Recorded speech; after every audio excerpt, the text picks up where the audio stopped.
வழிகாட்டுகின்றவன் அல்லாஹ் ரப்புல் ஆலமீன். இது முதலாக நம்ம அடிப்படைக்கு மனதுக்குள்ளே கொண்டு வர வேண்டிய மிக முக்கியமான ஒரு விஷயம். வழிகாட்டுகின்றவன் அல்லாஹ் ரப்புல் ஆலமீன்.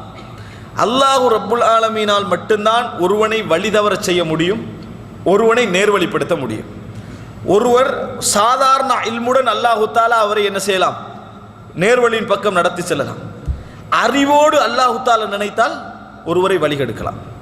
அல்லாஹு தாலா சொல்கிறான், அதல்லஹுல்லாஹு அலா இல்மின், அறிவோடு சேர்த்து அல்லாஹ் அவரை வழிகெடுத்தான்.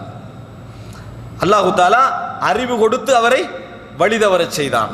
இஸ்லாமிய வரலாற்றில் நிறைய நாங்கள் என்ன செய்வோம் பார்ப்போம்.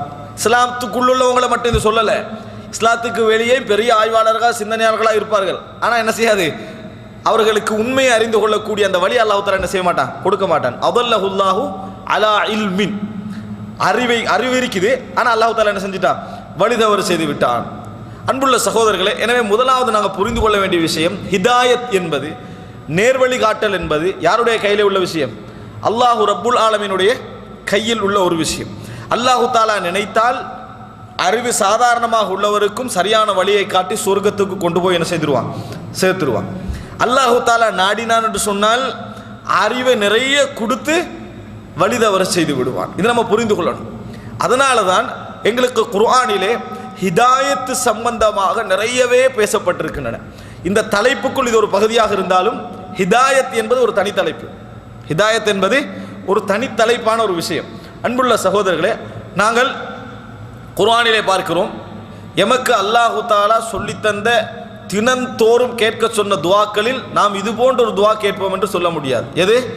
இஹ்தினஸ் ஸிராத்தல் முஸ்தகீம், இஹ்தினஸ் ஸிராத்தல் முஸ்தகீம், எங்களுக்கு நேரான பாதையை காட்டுவாயாக, நேரான வழியை எங்களுக்கு காட்டுவாயாக. நான் கேட்கிறேன், கேட்கின்றவர்கள் யார்? காவிர்களா? இஹ்தினஸ் ஸிராத்தல் முஸ்தகீம் என்று சொல்லி ஒரு நாளைக்கு 17 முறைக்கு மேலாக கேட்கின்றவர்கள் யார்? முஸ்லிம்கள். அப்போ அவங்க எதில் இருக்கிறாங்க? ஹிதாயத்தில் இல்லையா? அவர்கள் எல்லோரும் ஹிதாயத்தில் தான் என்ன செய்கிறாங்க, இருக்கிறாங்க. ஆனால் ஹிதாயத் என்பது, இருக்கிற ஹிதாயத்தை நம்ம பாதுகாக்கவும் வேண்டும். ஒவ்வொரு தினமும் ஒரு முஸ்லிம் என்னது, வழி தவறாமல் ஹிதாயத் அவனுக்கு மேலதிகமாகவும் தேவை. இதனால தான் இஹ்தினஸ் ஸிராத்தல் முஸ்தகீம் என்று ஒவ்வொரு தொழுகையும் நம்ம என்ன செய்கிறோம், அவருக்கு ஹிதாயத்து கிடைக்கல, நம்மளுக்கு முழுசாக ஹிதாயத்து கிடைச்சிட்டு அவருக்கு ஹிதாயத்து கிடைக்கல என்ற வார்த்தையை ஹிதாயத்தை சரியாக விளங்கி நம்ம சொல்லலை. ஆனால் ஹிதாயத் என்பது ஒவ்வொரு முஃமினுடைய வாழ்க்கையை நம்ம தொழுகையில் எத்தனை முறை கேட்கிறோம்? 17 முறைக்கு மேலாக என்ன செய்கிறோம், இஹ்தினஸ் ஸிராத்தல் முஸ்தகீம், இஹ்தினஸ் ஸிராத்தல் முஸ்தகீம் என்ன செய்கிறோம், நம்ம கேட்கத்தான் செய்கிறோம். அப்போ இஹ்தினஸ் ஸிராத், எங்களுக்கு நேர்வழியை காட்டு என்று சொன்னால், இந்த ஹிதாயத் என்பது அல்லாஹ் ரப்புல் ஆலமீன் அனுதினமும் ஒரு முஃமினுடைய வாழ்க்கையில் இது பற்றிய சிந்தனை இருக்க வேண்டும் என்று சொல்லித்தந்த ஒரு விஷயம். ஹிதாயத் என்பது, நான் கேட்குற 17 முறை நம்ம இஹ்தினஸ் ஸிராத்தல் முஸ்தகீம் என்று சொல்கிறோம்டா, அதை என்றைக்காவது அன்றையுடைய ஹிதாயத் நம்மளுக்கு கிடைச்சிதான் ஃபீல் பண்ணிக்கிறோமா? நல்ல பொருள் புரிஞ்சுக்காருங்க. நம்ம எந்த துவா கேட்டாலும் அடுத்து என்ன யோசிப்போம், கிடைச்சிதான்னு பார்ப்போம். அப்படித்தானே? பொருளாதார பிரச்சனை சம்பந்தமாக கேட்குறோம், அடுத்து என்ன பார்ப்போம், அது தீர்ந்துதா? அதே போல் என்ன, வாழ்க்கையோட ஒரு குடும்பவியல் விஷயமா அல்லாட்ட கேட்குறோம், அடுத்து என்ன பார்ப்போம், அது கிடைச்சிதா? அதுதானே பார்ப்போம். இஹ்தினஸ் ஸிராத்தல் முஸ்தகீம், நேர்வழி காட்டுவாயாக, என்றைக்கா யோசிக்கிறோமா கிடைச்சிதான்னு? அதை பற்றி யோசிக்கவே இல்லை. அதில் எங்களுக்கு இஹ்திமாம், கவனமே என்னது இல்லை. ஆனால் இஹ்தினஸ் ஸிராத்தல் முஸ்தகீம் என்கின்ற துவா எங்களுக்கு என்ன சொல்லி தருதுன்னா, அனுதினமும் நாங்கள் நேர்வழி அல்லாஹ்விடத்தில் என்ன செய்ய வேண்டும், கேட்டுக்கொண்டே இருக்க வேண்டும். இந்த உணர்வு நமது சிந்தனையில் இருக்கணும். யா அல்லாஹ், எப்பொழுதும் எனக்கு நேர்வழி தேவை, எப்பொழுதும் நேர்வழி தேவை. நேர்வழி என்பது ஆய்வாலும் அறிவாலும் வழிகாட்டலாலும் அல்ல, முதலாவது எங்களுக்கு கிடைப்பது. மிக மிக பேசிக்காக நீங்கள் பதிய வச்சுக்கோங்க. எப்பொழுது ஒரு ஆய்வை வாசித்தாலும் சரி, அல்லாஹு தாலா ஒரு ஆய்வின் மூலம் உங்களை தவறவே செய்யலாம், வேற எங்கேயோ இடத்துக்கு என்ன செய்யலாம், உங்களை கொண்டு போகலாம். முதல் அம்சம் இல்மு முக்கியம். ஆனால் முதல் அம்சம் எதை புரிந்து கொள்ள வேண்டும், ஹிதாயத் என்பது இறைவனிடமிருந்து வரக்கூடியது. எனவே அனுதினமும் நாம் இஹ்தினஸ் ஸிராத்தல் முஸ்தகீம் என்பதன் மூலம் அல்லாஹ்விடத்தில் எதை கேட்கிறோம், ஹிதாயத்தை கேட்கிறோம். எனவே அந்த ஹிதாயத் சம்பந்தமான சிந்தனை நமது மனதில் இருந்து கொண்டே இருக்க வேண்டும். யா அல்லாஹ், எப்பொழுதும் என்னை ஹிதாயத், நேர்வழியிலே என்ன செய்து என்னை வைத்துக்கொள், ஹுதா அதிலே என்ன செய், என்னை வைத்து விடு என்று கேட்க வேண்டும். சரி, ரசூலுல்லாஹி ஸல்லல்லாஹு அலைஹி வஸல்லம் அவர்கள் பிரயாணத்திலும் ஊரிலும் விடாமல் தொழுத 2 சுன்னத் தொழுகைகள் இருக்கின்றன. என்ன அந்த 2 சுன்னத் தொழுகைகள்? ஃபஜ்ருடைய சுன்னா, 2வது வித்ர். ஃபஜ்ருடைய சுன்னா 1, 2வது வித்ர். அப்போ இந்த 2லையும் ரசூல் ஸல்லல்லாஹு அலைஹி வஸல்லம் அவர்கள் வித்ரிலே தக்பீர் கட்டின பின்னால ரசூல் ஸல்லல்லாஹு அலைஹி வஸல்லம் இரவிலே கேட்கக்கூடிய துஆக்கள்ல ஒன்றுதான் தக்பீர் கட்டிய பின்னால் என்ன? அல்லாஹும்ம ரப்ப ஜிப்ராஈல வ மீகாஈல வ இஸ்ராஃபீல ஃபாத்திரஸ் ஸமாவாதி வல் அர்த் ஆலிமல் கைபி வஷ்ஷஹாத அன்த தஹ்குமு பைன இபாதிக ஃபீமா கானூ ஃபீஹி யக்தலிஃபூன் வஹ்தினி லிமக்துலிஃப ஃபீஹி மினல் ஹக்கி பிஇذنிக் இன்னக தஹ்தி மன் தஷாஉ இலா ஸிராத்தின் முஸ்தகீம். இந்த துஆல பாருங்க, ரசூலுல்லாஹ் கேட்டதே நேர்வழியை தான். டோட்டல் துஆ, முழு துஆவையும் கருத்து முரண்பாட சொல்லி நேர்வழியை கேட்குறான் ரசூல் ஸல்லல்லாஹு அலைஹி வஸல்லம்.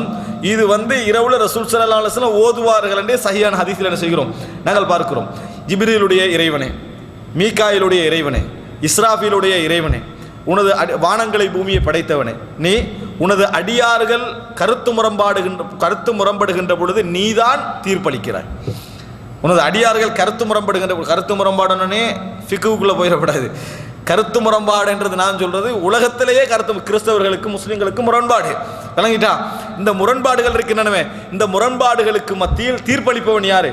நீதான் தீர்ப்பளிக்கிறாய். அந்த தஹ்குமு பைன இபாதிக ஃபீமா கானூ ஃபீஹி யக்தலிஃபூன், அவர்கள் முரண்பட்டு கொண்டிருக்கின்றவற்றில் நீதான் தீர்ப்பளிக்கிறாய்.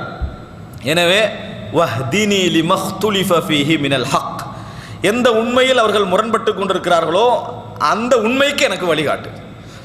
எந்த உண்மையா இல்லையா என்று எதிலே அவர்கள் முரண்பட்டு கொண்டிருக்கிறார்களோ அந்த உண்மைக்கு எனக்கு நீ வழிகாட்டு. இன்னக தஹ்தி மன் தஷாஉ இலா ஸிராத்தின் முஸ்தகீம், ஏனென்றால் நீதான் நாடியவர்களை நேரான பாதையின் பால் வழிகாட்டுகிறாய். அங்க பாருங்க, இலா ஸிராத்தின் முஸ்தகீம், இஹ்தினஸ் ஸிராத்தல் முஸ்தகீம். இதுதான் நம்ம முதலாவது நினைக்க வேண்டிய விஷயம். இதை இது இல்லாம நம்ம அந்த ஆய்வை சரியாக வாசித்தோம், இந்த விஷயங்களை நம்ம பெருசாக என்ன செய்தோம், அலசினோம், ஒப்பிட்டு செஞ்சோம். ஒப்பீட்டோட அல்லாஹ் என்ன செஞ்சிருவான்? அல்லாஹ் வழிதவற நினைச்சான்னு வைங்களே, வழிதவற செஞ்சிருவான் அல்லாஹ். அதனால தான் எந்த ஒரு மார்க்க உரைக்கு முன்னாலும் கேட்பவர்களுக்கு முன்னால பேசுறவர் என்ன சொல்லணும் நம்ம நினைக்கிறோம்? வழிகாட்டல் எங்களுக்கு கிடைச்சிக்குது. மையஹதிஹில்லாஹு ஃபலா முதில்ல லஹ் வ மை யுத்லில் ஃபலா ஹாதிய லஹ். யாருக்கு அல்லாஹு தஆலா நேர்வழி காட்டினானோ பயான் பண்ணி எல்லாம் நேர்வழி காட்ட முடியாது.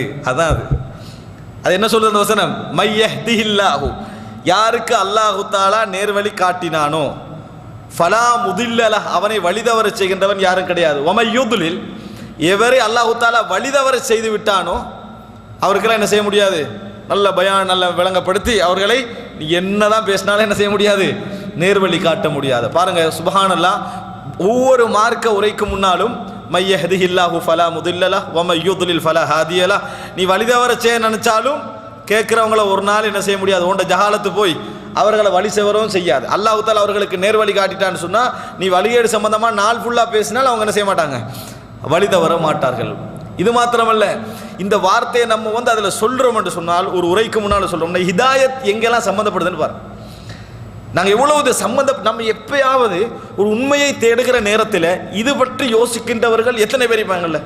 குறைவு, விகிதாசாரம் குறைவு. அப்படியே சிந்திக்கின்றவர்களும் சிந்திக்கின்ற விகிதாசாரமும் குறைவு. புரிஞ்சுக்கொள்ளணும், சிந்திக்கின்ற விகிதாசாரத்தில் உள்ளவர்கள் குறைவு. அப்படி ஹிதாயத்தை பற்றி சிந்திக்கின்றவர்களும் இதை சம்பந்தப்படுத்தி சிந்திக்கின்ற விகிதாசாரம் குறைவு என்பதை நாங்கள் புரிந்து கொள்ள வேண்டும். எனவே அன்புள்ள சகோதரர்களே, முதலாவது மனதிலே பதிய வையுங்கள், நேர்வழி என்பது ஆய்வாலும் பெரிய பெரிய விஷயங்களாலும் முதலாவது எங்களுக்கு வருவது கிடையாது. முதல் அம்சமே ரப்புல் ஆலமீன் எமக்கு ஹிதாயத்து செய்ய நாட வேண்டும் என்கிற இடத்துல தான் என்ன செய்கிறது இருக்கிறது. அல்லாஹு தஆலா அறிவளித்தும் ஒருவனை வழிதவர செய்யலாம், அறிவில்லாமலும் ஒரு மனிதன் என்ன செய்யலாம், இந்த ஒளிக்குள் என்ன செய்யலாம், கொண்டு சேர்க்கலாம். அல்லாஹு தஆலா எண்ணங்களை அறிந்தவன். அல்லாஹு தஆலா எண்ணங்களை அறிந்தவன். முதலாக இதை நாம் மனதிலே பதிய வைத்துக் கொள்ள வேண்டும். இதற்கு நாம் அடிக்கடி ஞாபகம் வைத்துக் கொள்ள வேண்டிய விஷயம் என்ன? நம்ம குர்ஆன்ல இஹ்தினஸ் ஸிராத்தல் முஸ்தகீம் என்று வளமையாக ஓதுறது. அடுத்ததாக ரசூல் ஸல்லல்லாஹு அலைஹி வஸல்லம் வித்ரிலே இந்த மாதிரி இன்னக தஹ்தி மன் தஷாஉ இலா ஸிராத்தின் முஸ்தகீம் என்று சொன்னது. நபி அவர்கள் அடிக்கடி கேட்ட துஆக்கள் உண்டு. அல்லாஹும்ம இன்னி அஸ்அலுகல் ஹுதா வத்துகா வல் அஃபாஃப வல் கினா. யா அல்லாஹ், உன்னிடத்தில் நேர்வழியை கேட்கிறேன், இறையச்சத்தை கேட்கிறேன், போதும் என்ற மனப்பான்மையை கேட்கிறேன், திருப்தியை கேட்கிறேன், பேணுதலை கேட்கிறேன் என்ற துஆ. அல்லாஹும்ம இன்னி அஸ்அலுகல் ஹுதா, நேர்வழியை கேட்கிறேன் என்ற துஆ. அன்புள்ள சகோதரர்களே, இது ஒரு அம்சம். இதிலேயே இன்னொன்று புரிந்து கொள்ள வேண்டும். ஹிதாயத்து தௌஃபீக், ஹிதாயத்துல் பயான் என்று இஸ்லாமிய அறிஞர்கள் இரண்டாக சொல்வார்கள். ஹிதாயத்து தௌஃபீக், ஹிதாயத்துல் பயான் என்று சொல்வார்கள். அதாவது இன்னக தஹ்தி மன் தஷா இலா ஸிராத்தின் முஸ்தகீம். அல்லாஹ் பார்த்து நம்ம என்ன சொல்றோம்? யா அல்லாஹ், நீ நாடியவர்களுக்கு என்ன செய்கிறாய்? நேரான பாதையின் பால் வழிகாட்டுகிறாய். ஆனால் ரசூல் ஸல்லல்லாஹு அலைஹி வஸல்லம் அவர்களை பார்த்து அல்லாஹ் தஆலா சொல்லுகிறார், நபியே, நீங்கள் நேரான வழியை காட்டுகிறீர்கள். நபியை நீங்கள் நேரான வழியை காட்டுகிறீர்கள். நபியவர்கள் துஆல என்ன சொல்றாங்க? யா அல்லாஹ் நீ நேரான வழியை காட்டுகிறாய். இப்போ என்ன இதை நம்ம எப்படி விளங்கணும்? அல்லாஹு தாலாவை பார்த்து ரசூல் ஸல்லல்லாஹு அலைஹி வஸல்லம் துஆல சொல்றாங்க. நம்ம துஆவில் என்ன சொல்லணும்? இன்னக தஹ்தி மன் தஷா இலா ஸிராத்தி முஸ்தகீம். நபி அவர்களை பார்த்து அல்லாஹு தாலா சொல்கிறான், முஹம்மதே நீங்கள் நேர் வழி காட்டுகிறீர்கள், நீங்கள் நேரான பாதையின் பால் வழிகாட்டுகிறீர்கள். இதனால தான் ஹிதாயத்தினுடைய குர்ஆனுடைய சொல்லை இரண்டாக பிரித்து இஸ்லாமிய அறிஞர்கள் என்ன செய்வார்கள்? அதை விளங்கப்படுத்துவாங்க. ஏன் அது இரண்டாக பிரிக்கிறாங்கன்னு சொன்னால், ஹிதாயத்து தௌஃபீக், அல்லாஹு தாலா ஹிதாயத் என்று சொன்னால் அல்லாஹு தாலா எதை சொல்ல வருகிறான்? அவருக்கு நேர்வழியில் அடைகிறது அல்லாஹு தாலா சொல்கிறான். அவர் நேர்வழி அவருக்கு கிடைச்சிடும், அவர் அதை ஏற்றுக்கொண்டுருவார், அவர் அதுக்குள்ளே வந்துடுவார், அதை வழிமுறையை ஏற்றுக்கொண்டுருவார், அதை நடைமுறைப்படுத்திடுவார். இதுதான் ஹிதாயத்து தௌஃபீக். தௌஃபீக் என்றால் என்ன? அல்லாஹ்வுடைய வழிகாட்டல், அல்லாஹு தாலா அதன் பக்கம் பொருத்தத்தை வைக்கிறது. ஹிதாயத்துல் பயான் என்றால் நாங்கள்லாம் செய்கிறது என்ன? விளங்கப்படுத்துறது. நீங்கள் ஒருவருக்கு சொல்கிறீங்களா, அது என்ன? ஹிதாயத்துல் பயான். விளங்கப்படுத்தத்தான் முடியுமே ஒழிய என்ன விளங்கப்படுத்திட்டாலும் ஹிதாயத்து தௌஃபீக் இருந்தால்தான், அல்லாஹு தாலா அவருக்கு அந்த ஹிதாயத்தை கொடுக்க நாடினால்தான் அவர் என்ன செய்வார்? வருவார். 20 வருஷமா ஒருத்தர் பிரச்சாரம் செஞ்சுட்டு அவருக்கு விளங்கவே விளங்காது.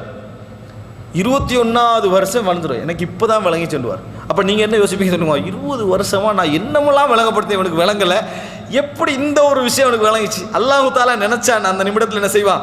அவனுடைய சிந்தனை என்ன செய்வான்? திறந்து உள்ளுக்கு எடுப்பான். இதுக்கு சொல்கிற ஹிதாயத்து தௌஃபீக். நாங்கள் விளங்கப்படுத்துறதுக்கு சொல்கிறது ஹிதாயத்துல் பயான். இன்னொரு மனிதருக்கு நம்ம விளங்கப்படுத்துக்கு சொல்கிறது ஹிதாயத்துல் பயான். இப்போ ரசூலுல்லாஹி ஸல்லல்லாஹு அலைஹி வஸல்லம் அவர்கள் தனது வாழ்நாளிலே ஒரு இஸ்லாத்துக்கு வர வேண்டும் என்பதற்காக கடுமையாக ஆர்வப்பட்ட ஒரு மனிதர் யார்? அபூ தாலிப். அப்போ அபூ தாலிபுடைய மரணத்தோடு ரசூல் ஸல்லல்லாஹு அலைஹி வஸல்லம் என்ன சொன்னாங்க? நான் என்னது உங்களுக்காக வேண்டி பாவ மன்னிப்பு தேடுவேன், நான் தடுக்கப்படாத வரைக்கும் உங்களுக்காக வேண்டி பாவ மன்னிப்பு தேடுவேன்னு சொன்னாங்க. அப்போ அல்லாஹு தாலா என்ன செஞ்சான்? அதை தடுத்தான். இப்ராஹிம் அலைஹிஸ்ஸலாம் செஞ்சது ஒரு வாக்காக இருந்தது. அல்லாஹு தாலா அதை பிழை என்று விளங்கப்படுத்தினோர் கேட்கவில்லைன்னு சொன்னான். அப்போ சொல்லுகிற நேரத்தில் அல்லாஹு தாலா சொல்லுகிறான், இன்னக லா தஹ்தி மன் அஹ்பப்த வலாக்கின் அல்லாஹ யஹ்தி மையஷா. நபியே, நீங்கள் விரும்பினவர்களுக்கெல்லாம் நேர் வழி காட்ட முடியாது. ஆனால் ரசூல் ஸல்லல்லாஹு அலைஹி வஸல்லம் பார்த்து இன்னொருத்தர் அல்லாஹ் தாலா என்ன சொன்னால், நீங்கள் நேரான பாதையின்பால் வழிகாட்டி கொண்டிருக்கிறீர்கள். அப்படின்னா இந்த நேரத்தில் என்ன சொல்கிறான் அல்லாஹ் தாலா? உங்களுக்கு நேர் வழியில் கொண்டு போய் சேர்த்துட முடியாது. நீங்கள் விரும்பியவர்கள் எல்லாம் நேர்வழியில் சேர்த்து விட முடியாது. அல்லாஹு தாலா யாருக்கு நாடுகிறானோ அவர்களுக்கு தான் அல்லாஹு தாலா என்ன செய்வான்? நேர்வழியை காட்டுவான். எனவே அன்புள்ள சகோதரர்களே, ஆள் மனதிலே பதிய வைத்துக் கொள்ளுங்கள், நாங்கள் அல்லாஹு ரப்புல் ஆலமீன் அவன்தான் எங்களுக்கு ஹிதாயத்து தருகிறான். நாங்கள் எவ்வளோ பெரிய அறிவுடையவர்களாக இருந்தாலும் நம்ம இல்மில் ஒரு சின்ன பெருமை கொண்டுட்டோம்டா அல்லாஹு தாலா அப்படியே எங்களை திருப்புறதுக்கு சக்தி உள்ளவன். இதே இல்மோடு என்ன செய்வான் அல்லாஹு தாலா? எங்களை அப்படியே டைவெர்ட் பண்ணுவதற்கு முழுமையான ஆற்றல் உள்ளவன் ரப்புல் ஆலமீன் என்பதை நாங்கள் புரிந்து கொள்ள வேண்டும். ஏனென்றால் நாங்கள் பெரிய அளவில் தான் சிந்திப்போம். நுட்பமாக எங்களோட மூளை என்ன செய்யும்? குருடாகிட்டே போயிடும். அவ்வளவுதான். அதற்கு அங்கல நுட்பமான விஷயங்களை வைத்து திருப்புகின்ற சக்தி அல்லாஹ் ரப்புல் ஆலமீனுடைய கையில் என்ன செய்கிறது? இருந்து கொண்டிருக்கிறது. எனவே அன்புள்ள சகோதரர்களே, அடிக்கடி நாம் அல்லாஹ்விடத்திலே கேட்க வேண்டியது தெரியுமா? இல்முக்கு முன்னால் கேட்க வேண்டியது, யா அல்லாஹ் எங்களுக்கு ஹிதாயத்தை தா. நீ ஹிதாயத்து தரவில்லை என்று சொன்னால் இந்த உலகத்தில் வேறு யாருக்கு என்ன செய்ய முடியாது? எனக்கு நேர்வழி காட்ட முடியாது. அதாவது நேர்வழியை நம்ம என்ன அல்லாஹ் ஆனால் ஹதீஸில் பார்க்குறோம். முஸ்லீமில் வரக்கூடிய செய்தி, அபூதர் அல் கஃபார் ரலியல்லாஹு அன்ஹு அவர் அறிவிக்கிறார்கள், குல்லுக்கும் தால்லும், உங்களில் எல்லோருமே வழி தவறியவர்கள் தான். அந்த ஹதீஸில் அல்லாஹ் தஆலா சொல்கிறான் மக்களை பார்த்து, குல்லுக்கும் தால்லுன், உங்களில் எல்லோருமே வழி தவறியவர்கள் தான், இல்லாமன் ஹதைத்துஹு, நான் நேர்வழி காட்டியவர்களை தவிர உங்களில் எல்லோருமே வழி தவறியவர்கள் தான். ஃபஸ்தஹ்தூனி அஹ்திக்கும், எனவே என்னிடத்தில் நேர்வழியை கேளுங்கள், நான் உங்களுக்கு வழிகாட்டுகிறேன். என்னிடத்தில் நீங்கள் நேர்வழியை கேளுங்கள், நான் உங்களுக்கு வழிகாட்டுகிறேன் என்று சொல்லி, சுபஹானல்லாஹ், அல்லாஹு தஆலா ஒரு மனிதனுக்கு நேர்வழியை ஏற்படுத்துகிற விஷயம் இருக்கிறது அற்புதமானது. சில பொழுதுகளில் நம்ம மார்க்க விஷயத்தில் சரியாகவே இருப்போம், சரியான தெளிவோடு இருப்போம். அல்லாஹு தஆலா ஒரு பொருளாதார நெருக்கடியை நம்மளுக்கு கொண்டு வருவான், அப்படி ஒரு அழுத்தத்தை கொண்டு வருவான். அல்லது வழிதவர வைக்கணுமா பெரிய பதவியொன்றை கொடுப்பான். அல்லாஹு தஆலா வழிதவர செய்து வெறுமனே அறிவால மட்டுமல்ல, ஒருவர் அல்லாஹு தஆலா அவருடைய நன்றி கெட்ட குணத்திற்காக வழிதவர செய்யணும்னு நினைச்சிட்டான்னு சொன்னா அறிவை அப்படியே வச்சு உங்களுக்கு பெரிய ஒரு போஸ்ட் கொடுத்துருவான். அந்த போஸ்ட் நீங்க எதிர்பார்த்திக்க மாட்டீங்க. அந்த இடத்துக்கு வந்த உடனே ஒரு சின்ன ஒரு ஆசையை தந்துட்டான்னு சொன்னா முதலாவது மனசுக்குள்ள எது வரும்? எப்படியா இந்த இடத்தை பாதுகாத்துக் கொள்ளணும், அப்போ நீங்கள் ஹக்காக பேச வேண்டிய சில கட்டங்கள் வரும். என்ன நினைக்கும்? சீட்டு போயிடும். நம்ம 45 வருஷமாக ட்ரை பண்ணி இந்த இடத்துக்கு வந்திக்கிறோம், இந்த ஒரு உண்மையை சொல்கிறதுனால விட்டுருவோம், விட்டு கொடுத்து விடுவோம் என்கின்ற மனோபாவம் என்ன செய்யும்? ஏற்படுமா இல்லையா? அப்போ அன்புள்ள சகோதரர்களே, நாங்கள் புரிந்து கொள்ள வேண்டிய மிக முக்கியமான விஷயம், அல்லாஹு தஆலா ஒரு மனிதனை வழிதவற செய்வான் என்று சொன்னால் அதற்கு பல வழிகள் இருக்கின்றன. அல்லாஹ்விடத்தில் எப்பொழுதுமே நாங்கள் கேட்க வேண்டிய ஒரு விஷயம், யா அல்லாஹ் ஹிதாயத். எங்களுக்கு தேவையானது ஹிதாயத் என்பதை நாங்கள் புரிந்து கொள்ள வேண்டும். முதல் அம்சம். இரண்டாவது, அன்புள்ள சகோதரர்களே, நாம் எப்பொழுதும், நான் இப்பொழுது சொல்ல வருகின்ற விஷயம் ஆய்வு இல்மை தேடி நேர்வழியை அடைந்து கொள்கின்ற ஒரு பகுதி அல்ல. நாம் தவறிவிடாமல் இருப்பதற்கு நாங்கள் அப்படி பற்றி பிடித்துக் கொள்ள வேண்டிய விஷயம். என்ன ஆய்வுகள் வந்து தலையில குவிந்து மோதினாலும் தவிர்த்து கொள்ள வேண்டிய விஷயத்துக்காக நான் சொல்ல வருகிறேன். அல்லாஹ் எம்மை காப்பாற்ற வேண்டும் என்பதற்காக சொல்ல வருகிறேன்.